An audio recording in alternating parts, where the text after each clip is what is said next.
اصل جو ریپریزنٹیٹیو تھے یعنی کینڈیڈیٹس تھے وہ بھی موجود تھے، سب کی نگرانی موجودگی میں انہوں نے ایک رائٹنگ میں آرڈر جاری کر دیا۔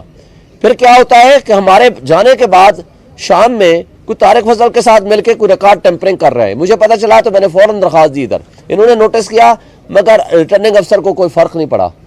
اور آج انہوں نے کل صبح کے لیے ریٹرننگ افسر کو ذاتی طور پر طلب کر لیا اور رپورٹ بھی مانگ لی ہے اور طلب بھی کر لیا ہے، اور یہ کہا ہے کہ کس کیپیسٹی میں آپ نے یہ سارا کچھ کارروائی کی ہے اور کس طرح کی ہے۔ تو لہٰذا یہ جو فورجری ہے، یہ جو ٹیمپرنگ ہے، وہ ریکارڈ تقریباً ثابت ہو چکا ہے، اور انشاءاللہ ہمیں امید ہے کہ ہمیں انصاف ملے گا۔ اور ایک بات فارم 45 ہم نے تو اپنے سارے کے سارے ہم تینوں نے ہم نے میڈیا کو بھی دے دیے ہیں، پبلش بھی کر دیے ہیں، اپنے چینلز پہ یوٹیوب چینلز پہ بھی ڈال دیے ہیں، اپنے فیس بک پہ بھی ڈال دیے ہیں، اور کورٹ کو بھی دے دیے ہیں۔ آج کورٹ نے پوچھا جی تم لوگوں کے فارم 45 کدھر ہیں؟ وہ کہتے ہیں ہمارے پاس تو ہے نہیں۔ اصل میں فارم 45 یہ وہ ہیں جو ان کے ہیں یا ہمارے ہیں، سب کے ایک جوائنٹ ہی ہیں۔ تو میڈیا سے پچھلے دنوں سوال کیا، پچھلے ہفتے کیس لگا ہوا تھا کہ جی آپ کے فارم 45 کدھر ہیں؟ انہوں نے کہا میں میڈیا کو دکھانے کا پابند نہیں ہوں۔ ابھی بھی آئے ہوں گے، آپ ذرا سوال جواب کر لینا کہ میڈیا کو نہ دکھاؤ، لیکن جن لوگوں کے حقوق پہ آپ نے ڈاکہ ڈالا ہے، ڈاکہ زنی کی ہے، ان کو تو آپ دکھانے کے پابند ہیں نا، کیونکہ عوام کے حقوق پہ آپ اگر ڈاکہ ڈالتے ہیں تو آپ کو پھر یہ پابند ہیں عوام کے سامنے جواب دہی، کیونکہ آپ عوامی نمائندے کہلانا چاہتے ہیں۔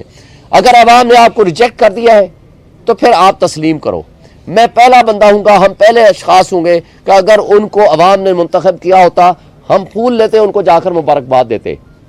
لیکن اس طرح فراڈ، مجھے افسوس سے کہنا پڑتا ہے، یہ کانسٹیچوئنسی ہے جہاں ہم کھڑے ہیں، جہاں الیکشن کمیشن ہے، یہ میری کانسٹیچوئنسی ہے N47، جہاں الیکشن کمیشن ہے، جہاں سامنے سپریم کورٹ ہے، جہاں ہائی کورٹ ہے، جہاں پریزیڈنسی ہے، پرائم منسٹر ہے، پارلیمنٹ ہاؤس ہے، ڈپلومیٹک انکلیو ہے، یہ ہمارا حلقہ ہے۔ اور پرائم منسٹر ہاؤس میں میرا ایک پولنگ سٹیشن تھا، جہاں پریزیڈنسی کے، پرائم منسٹر ہاؤس کے اور ان تمام ملازمین ڈپلومیٹک انکلیو میں رہنے والے سب نے ووٹ کیا، اور بہت بڑی لیڈ سے میں اس میں جیتا ہوں۔ 46 یونین کونسل تھی، 46 میں یہ صاحب آ رہے ہیں، مگر افسوس سے کہنا پڑتا ہے کہ جا کر کے کس رشتہ دار، کس اپنے بچے، کس اپنے بیٹا بیٹی کے سامنے اور کس پولنگ ایجنٹ کے سامنے آپ یہ کہیں گے کہ میں الیکشن جیت گیا ہوں؟ اور تمام فارم 45 جو ہمارے پاس ہیں، جس میں ان کے پولنگ ایجنٹس کے وہاں دستخط موجود ہیں اوریجنل۔ تو بات یہ ہے کہ جب تمہارے پولنگ ایجنٹ، اگر کسی کو اعتراض ہو تو ایک قانون ہے، وہ ہے کوئی بھی پولنگ ایجنٹ رائٹنگ میں یا تھرو وربل، ایک ووٹ کا بھی فرق ہے، وہ کہہ سکتا ہے کہ نہیں جناب دوبارہ کاؤنٹنگ کریں۔ لہٰذا یہ جو کچھ کر رہے ہیں، فراڈ کر رہے ہیں، بے ایمانی کر رہے ہیں، اور لوگوں کو، عوام کو کیا میسج دینا چاہتے ہیں؟ ٹھیک ہے، ہمارے اگر فالوور کی تعداد زیادہ ہے عمران خان کے، تو ان کے بھی فالوورز ہیں، ان کو لوگوں نے ووٹ دیے ہیں، مگر آپ اپنے فالوورز کو، اپنے بچوں کو، اپنی اگلی نسل کو یہ پیغام دینا چاہتے ہو کہ ڈاکہ زنی کے ذریعے اقتدار حاصل کرنا جائز ہے، چوری کے ذریعے، فراڈ کے ذریعے، چیٹنگ کے ذریعے، فورجری کر کے اگر ہم کوئی اقتدار مل جائے تو وہ جائز ہے۔ ہر وہ حرکت جو ایک الیکٹڈ ریپریزنٹیٹیو کو نہیں کرنی چاہیے، وہ حرکتیں کر کے آپ کہتے ہو کہ ہم عوام کے منتخب نمائندے بن جائیں، تو میرا خیال ہے کہ ایسے لوگوں کو، یہ عوام کے ڈاکوں کو، دیکھیں یہ پورے قوم کے ڈاکو ہیں، جو ڈاکہ زنی دوسرے کرتے ہیں نا، کہ انڈیویجول کو لوٹتے ہیں، میرا خیال ہے وہ ایک سنگل،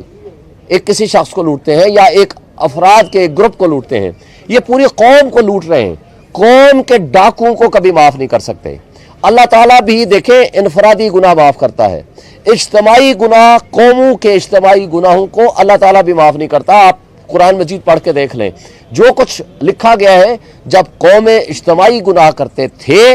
یا کرتے ہیں تو